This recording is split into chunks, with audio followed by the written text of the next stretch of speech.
welcome to Birdseas. And as always, thank you so much for listening. Happy 2025. Happy New Year. Hope your holiday season was amazing. As we said the last episode a couple weeks ago, I was going to take a few weeks off, really just focus on the holidays. I had house company over, things like that, and then get back to the new year. Just the days that the holidays fell on just happened to kind of fall on my normal taping days and recording days, and just wasn't going to be in the cards. And I said, you know what, give myself a little bit of time off here. Glad I did. It was awesome. And wonderful holidays. We had house guests at our house for about 3 weeks straight, one day off in those 3 weeks. Wouldn't change it for the world. It was fantastic. Had some family in town, had some friends that moved away in town, all staying in our house. Kids had a wonderful time. So glad we did it. It was a lot. I'm glad to be on the other side of that now and kind of getting back to some of my routines and those kind of things, because everything just kind of goes sideways in those moments. But it was fantastic. It did not feel like hosting. It felt like co-inhabiting with really close people. It was wonderful. It was very comfortable, very awesome holiday season. It was a difficult holiday season. I will fully admit that. My dad and I kind of commented that this one was harder than the last one. So my mom passed in November of 2023. So that Christmas we kind of just assumed was going to be the hardest one. This one felt harder from a loss perspective. Also, Laura's dad passing, that was the first one, so that was hard. But I kind of had the realization that last year we were just running on adrenaline and we weren't really kind of focusing on it. We were just kind of attacking and just checking boxes and problem solving. So, it makes sense that it was a little bit harder. But again, it was fantastic and happy to give myself a little bit of leeway and break and get back into it, refocusing, new brokerage, got VPO Homes off the ground. So a lot of change, a lot of momentum, a lot of really good stuff happening, and just a lot of decisions being made and a lot of preparation. Looking forward to 2025. I'm going to make it a better year than 2024 because, please, I need a better year than 2024. That was a really hard year. But as I say, what doesn't kill you makes you stronger. And I do think there's at least some truth to that sentiment. Maybe not all truth, but there's some truth to it. So as I kind of thought about recording this episode today, I went back and I listened to my January episode from 2024, my January episode from 2023. And again, I started the podcast in December of 2022, just with a couple episodes. So I just kind of called that a preseason. My first season was really 2023. Last year was season 2 in 2024. Now we're starting season 3 in 2025. But I went back to those 2 January episodes, and I just kind of like to see where I was at in the mindset. Obviously, December to January, new year, new me, all those cliche sayings. But generally, it's a really good time to reflect back on the year a couple years prior. What were your goals? What were your intentions? And we'll get into that in a second. What did you accomplish? What didn't you accomplish? What are your new intentions? Are they building off the old ones? Are they totally new? Is there something else that's developed? But just kind of really reflecting and thinking back and analyzing. And I think a big theme that came up in both of those is giving yourself grace. Giving yourself that ability to say, you know what, I stumbled there. And that's okay. Because I'm going to do better moving forward. And that's okay. And it's okay to give yourself that grace. When you beat yourself up over those things, you're not putting yourself in a winning mood. You're not putting yourself in a winning environment. You're putting yourself in a losing environment because you're focusing on the losses. You have to acknowledge, you have to admit the losses. You have to admit the failures. They are super important. They are the building blocks to getting better, and they're the building blocks to doing better. But you have to give yourself some leeway. You got to give yourself a little bit of wiggle room and celebrate the wins. Acknowledge the losses, celebrate the wins.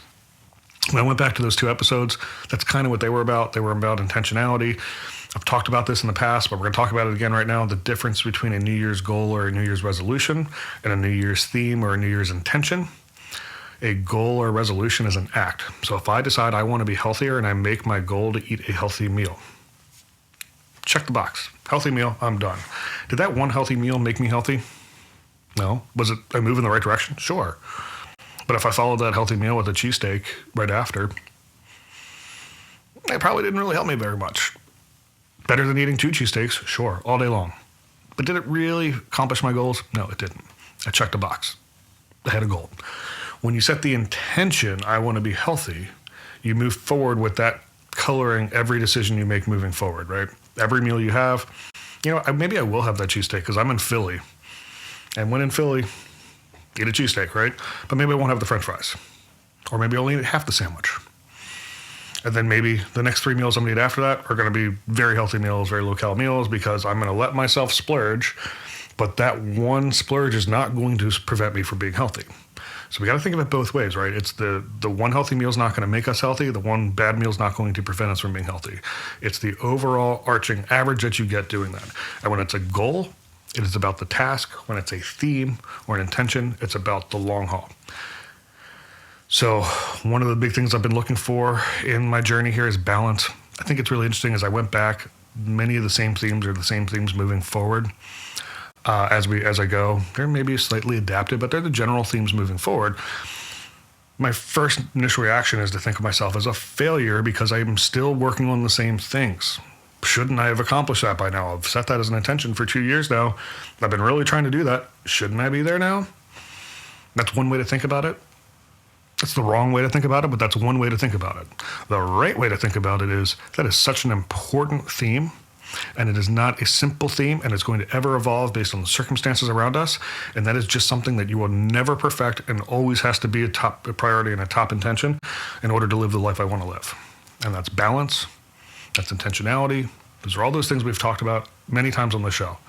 More balance in work and family and fun and play, right? So those 5 things.